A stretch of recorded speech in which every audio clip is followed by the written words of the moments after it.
नमस्कार, मैं वरुण कुमार। आप देख रहे हैं हेलो मनी 9। इस लाइव कार्यक्रम में रोजाना हम रुपए पैसे से जुड़ी आपकी परेशानियों को सुलझाने की कोशिश करते हैं आपकी वित्तीय समस्याओं को हल करने की और आपको मिलवाते हैं अर्थ जगत के दिग्गजों से। आज के इस लाइव शो का टॉपिक है बैंकिंग। अक्सर बैंकिंग करते वक्त हम कई तरह के शुल्क देते हैं, हमें कई तरह के शुल्क देने पड़ते हैं, कभी एटीएम कार्ड के लिए तो कभी क्रेडिट कार्ड के लिए, कभी चेकबुक के लिए तो कभी मिनिमम बैलेंस मेंटेन न करने के लिए।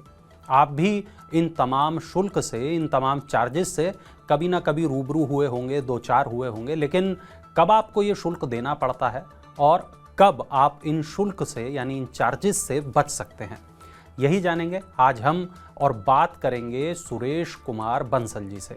सुरेश जी पूर्व बैंकर हैं, बैंक से जुड़े मसलों पर मजबूत पकड़ रखते हैं। सुरेश जी, स्वागत है आपका। नमस्कार, धन्यवाद। सुरेश जी, अक्सर बैंक चार्जेस से लोग बहुत परेशान रहते हैं, तो मेरा पहला सवाल तो आपसे यही है कि बैंक कौन कौन से चार्जेस अपने ग्राहकों से वसूलते हैं? नमस्कार वरुण जी। नमस्कार ऐसा सर। है कि कोई भी काम बिना पैसे के, बिना खर्चे के तो होता नहीं।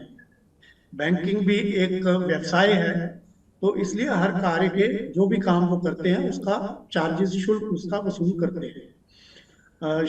शुल्क में जैसे आपने ही जिक्र किया है, चाहे वो मिनिमम बैलेंस ना रखने के लिए हो, खाते में कोई आपने सर्टिफिकेट लेना है, अकाउंट की स्टेटमेंट लेनी है, कोई पैसा एक अकाउंट से दूसरे अकाउंट में भेजना है, ऐसे हर बहुत प्रकार के शुल्क हैं जो बैंक आपसे लेता है।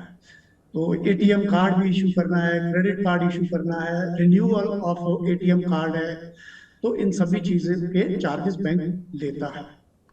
अच्छा सर, क्या कोई ऐसा तरीका है कि इस तरीके के जो चार्जेस हैं इनसे ग्राहक बच सके या ये चार्जेस कम हो सकें? क्योंकि चलिए, महानगरीय सभ्यता में तो बहुत सारे जो बड़े ग्राहक हैं, जो अच्छा कमाते हैं, जो अच्छा जिनका सेविंग्स में पैसा होता है, वो तो ये चार्जेस आसानी से दे देते हैं, लेकिन बहुत सारे जो हमारे गांव देहात के ग्राहक होते हैं बैंकों के, उन्हें तो शायद इस तरह के चार्जेस को देने में परेशानी होती होगी। अक्सर मैं सुनता हूँ कि बहुत सारे लोग अपने खाते ही बंद कर देते हैं क्योंकि वो चार्जेस नहीं दे पाते, या एटीएम कार्ड लेने से बचते हैं, क्रेडिट कार्ड तो छोड़ ही दीजिए। तो क्या इस तरह के चार्जेस से बचने का सर कोई तरीका हो सकता है ऐसे लोगों के लिए?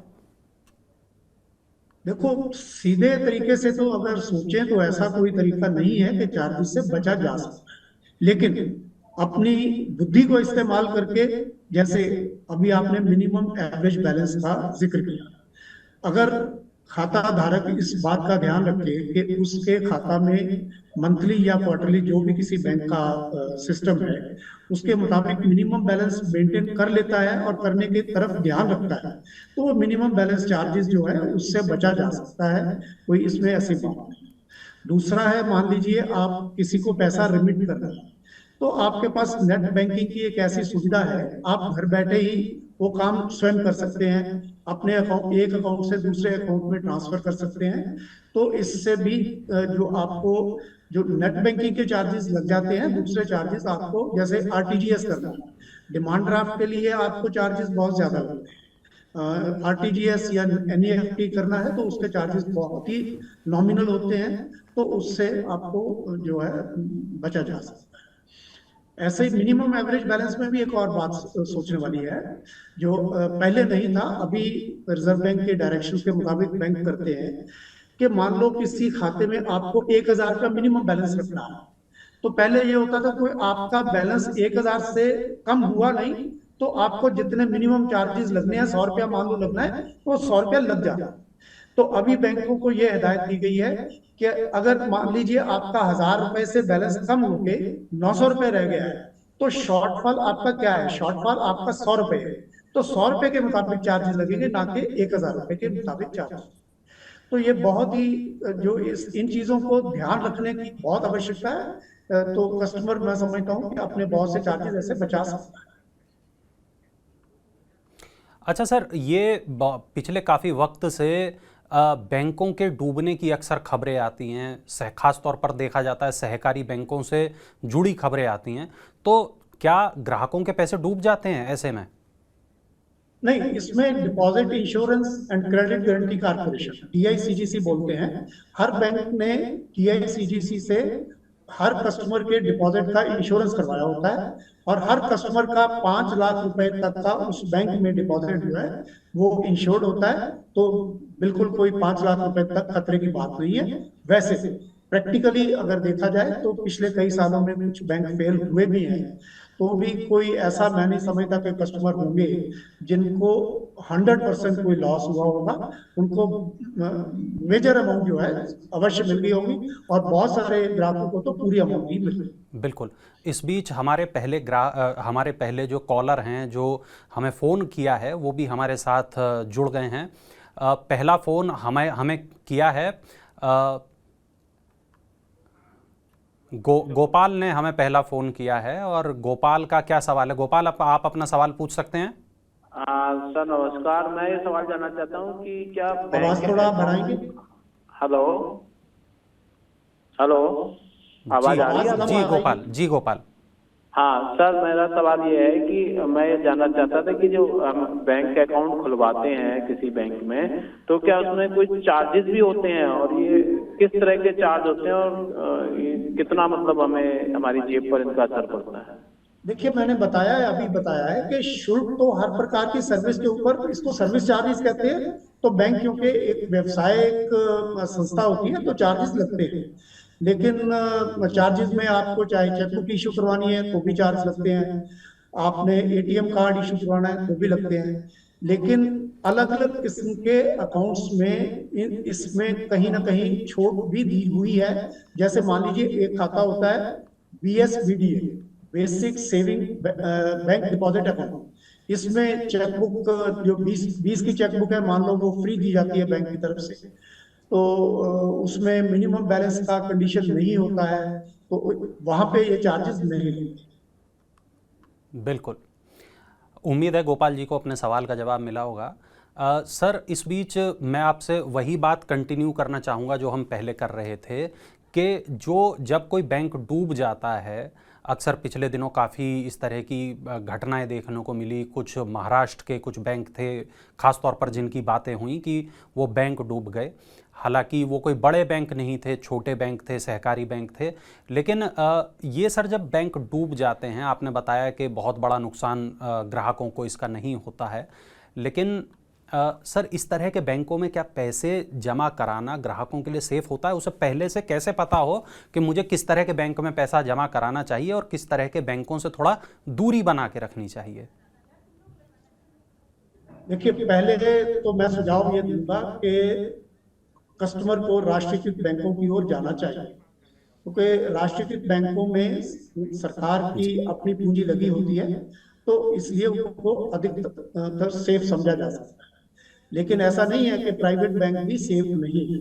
तो प्राइवेट बैंक्स में आप अपनी सोच के मुताबिक उसके बैलेंस शीट्स को स्टडी करके या उसकी जो एनपीएस पोजीशन क्या है, उसका भविष्य उसके मुताबिक कैसा महसूस कर सकते हैं, तो ये थोड़ा स्टडी का मसला है।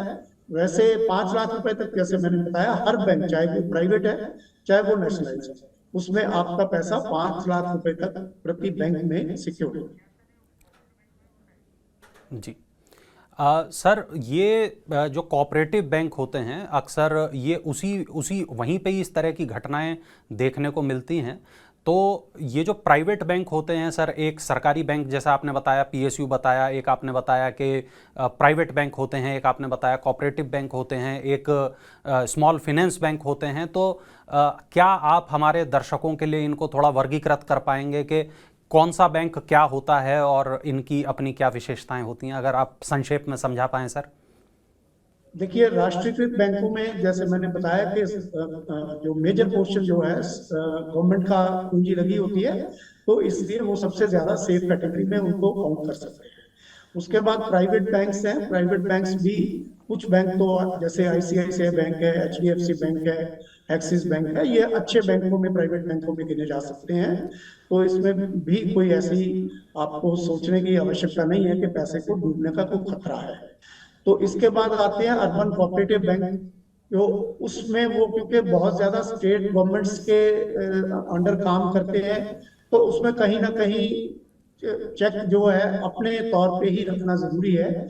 इनकी बहुत ज्यादा जो स्ट्रेंथ है वो उतनी ज्यादा नहीं समझी जा सकती जितनी नेशनलाइज बैंक की समझी जा सकती है। और जो सहकारी बैंक हैं वो तो एक्चुअली में वो कोऑपरेटिव सोसाइटीज ही होती हैं, वो बैंक नहीं होती। तो इसलिए सबसे ज्यादा सेफ राष्ट्रीयकृत बैंकों को भी समझा जाना चाहिए। बिल्कुल। इस बीच एक सवाल भी हमारे पास में आया है। यूट्यूब पर हमारे एक दर्शक ने सवाल पूछा है, और क्या वो सवाल है?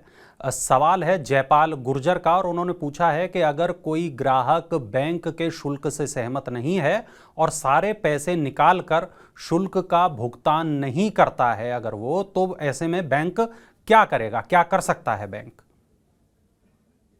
देखिए, अगर आपका पैसा बैंक में जमा है और शुल्क जितना बैंक ने लेना है वो तो अपने आप शुल्क आपके अकाउंट में से कट जाएगा। बहुत बार ऐसा होता है, मान लीजिए आपका मिनिमम बैलेंस वाली बात है, तो आपका मिनिमम बैलेंस रह गया 100 रुपए और बैंक ने आपसे चार्जेस रिकवर करने हैं मान लो 500 रुपए, तो वो 400 रुपए बैंक का इमीडिएट तो लॉस है। लेकिन बैंक एक सिस्टम में, अपने सिस्टम में इस अकाउंट के सामने एक फ्लैग बनाए रखता है कि 400 रुपए इस अकाउंट होल्डर से रिकवरी कर ली। तो जब भी आपके अकाउंट में कोई बैलेंस आता है तो वो पहले ऑटोमेटिकली वो 400 रुपए रिकवर करता है। तो अगर बिल्कुल ही उसके बाद वो कस्टमर अकाउंट को ऑपरेट नहीं करता है तो वो अकाउंट डेड होकर के बंद हो जाता है, तो फाइनली उसमें रिकवरी बैंक नहीं कर पाता है। बिल्कुल। तो जिस प्रकार जयपाल गुर्जर ने ये सवाल पूछा, आप भी हेलो मनी 9 पर अपने सवाल पूछ सकते हैं। जो भी हमारे इस वक्त दर्शक हैं, मैं उन सभी से आग्रह करूंगा कि अगर उनका कोई सवाल है बैंकिंग से जुड़ा हुआ तो वो हमसे पूछ सकते हैं। खर्च, बचत, निवेश से जुड़ा कोई भी सवाल है वो हमसे पूछ सकते हैं, और उसके लिए व्हाट्सएप करना है बस एक। और किस नंबर पर करना है? 931111। और ये जो हमारा नंबर अभी स्क्रीन पर आपके फ्लैश हो रहा है, इस नंबर पर आपको ये सवाल करना है, 9311121874। हमारी ईमेल आईडी पर भी आप सवाल पूछ सकते हैं। ट्विटर, फेसबुक और यूट्यूब कमेंट के जरिए भी आप अपना सवाल मनी 9 तक पहुंचा सकते हैं, और आपका सवाल हम पूछेंगे अपने गेस्ट से, और हमारे जो गेस्ट हैं वो आपके सवाल का उत्तर देंगे। आप अपना सवाल पूरी जानकारी के साथ लिखकर भेज दीजिए, और अपना नाम, अपनी उम्र, शहर का नाम, मोबाइल नंबर ये लिखना ना भूलें, ताकि आपको इस शो में शामिल किया जा सके। अब अगले दर्शक का हम अपने रुख करते हैं। अगले दर्शक सुमित गुप्ता हैं, दिल्ली से हमारे साथ जुड़े हुए हैं फोन लाइन पर। सुमित, स्वागत है आपका हेलो मनी 9 पर। नमस्कार सर। नमस्कार। क्या सवाल है सुमित आपका? सर मेरा सवाल है, जैसे कोई स्मॉल फाइनेंस बैंक बचत खाते पर सरकारी बैंक की तुलना में 2 गुना तक ब्याज दे रहा है। निजी बैंक में पैसे जमा करने पे कोई जोखिम तो नहीं है सर?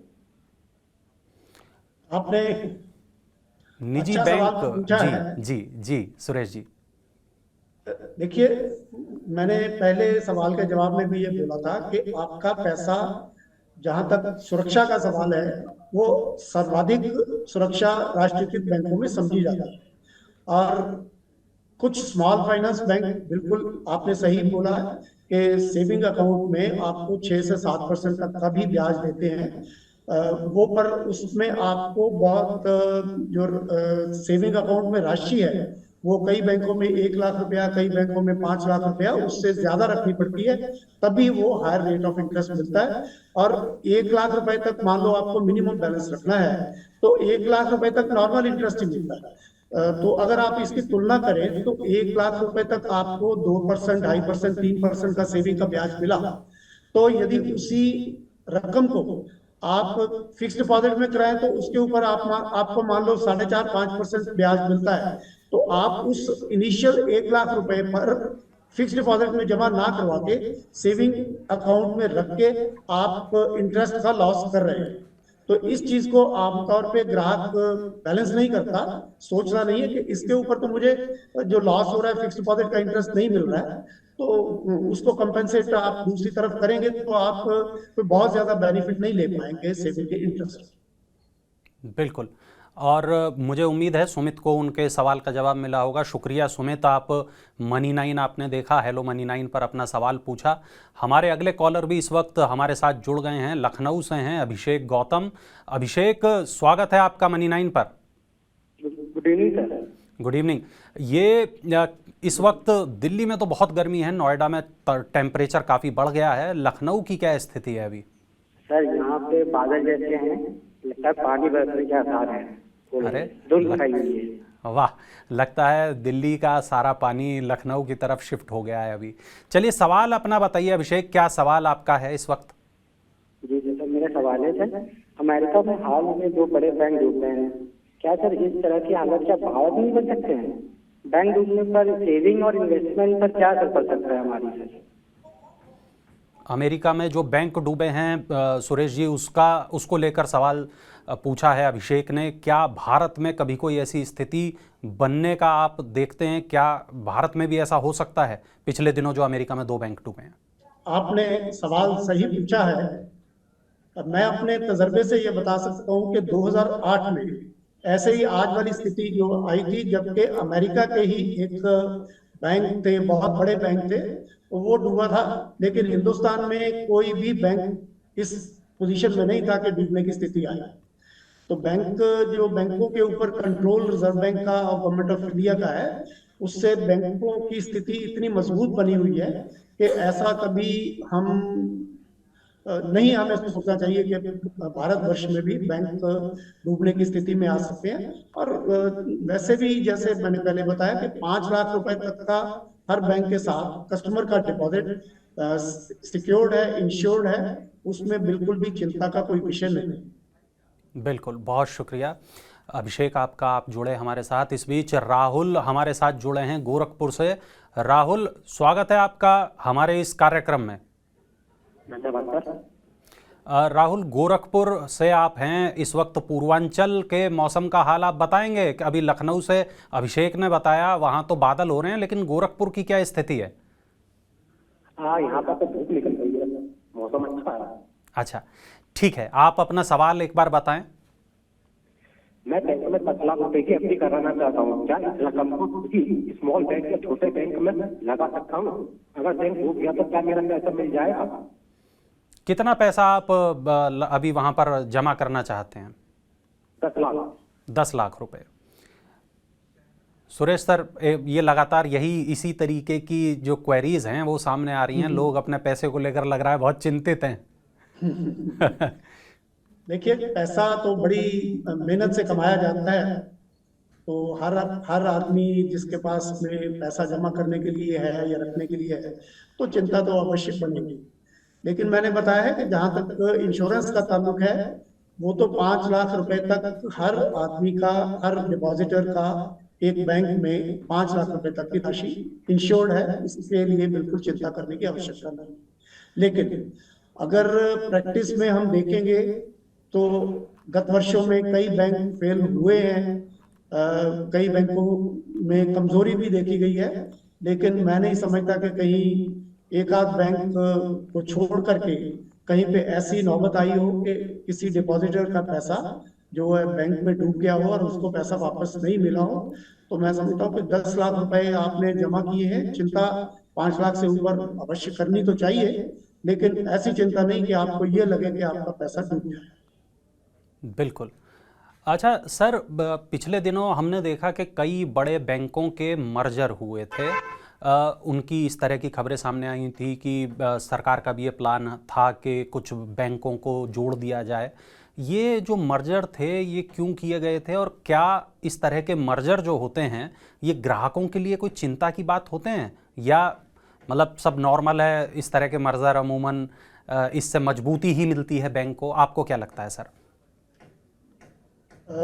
देखिए, अभी तो इस समय की जो सरकार है उनकी तो सोच यही है कि जितने कम बैंक होंगे उतनी उन बैंकों की स्ट्रेंथ ज्यादा होगी।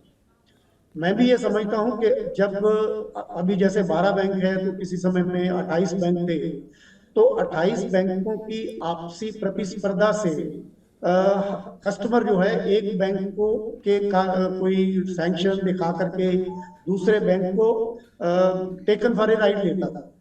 लेकिन उससे उससे क्या होता था कि बैंकों की जो प्रॉफिटेबिलिटी पे नेगेटिव असर होता था।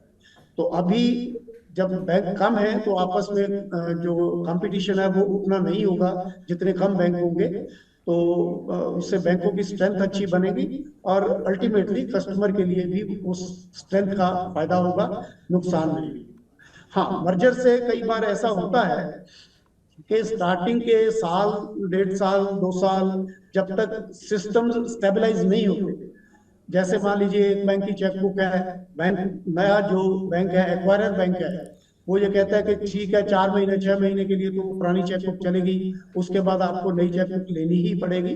तो ऐसी कुछ असुविधाएं दूसरे जो मर्जिंग बैंक्स हैं उनके कस्टमर्स को होती है, लेकिन अल्टीमेटली ऐसा कोई नहीं है क्योंकि बड़े बैंकों से अच्छी सुविधाएं ज्यादा मिलती है बनिस्बत छोटे बैंक से। तो इसलिए मर्जर कोई बहुत ऐसी बुरी बात नहीं है कि आपको नुकसान हो, थोड़ी सी तकलीफ असुविधा शुरू के दिनों में हो। आरबीआई ने पिछले वक्त काफ़ी रेपो रेट बढ़ाए, इसकी वजह से लोगों की ईएमआई बढ़ गई और ये आरबीआई ने लगातार किया, 3-4 बार किया। अब क्या लगता है सर आपको कि ये जो रेपो रेट बढ़ने का सिलसिला है ये जारी रहेगा?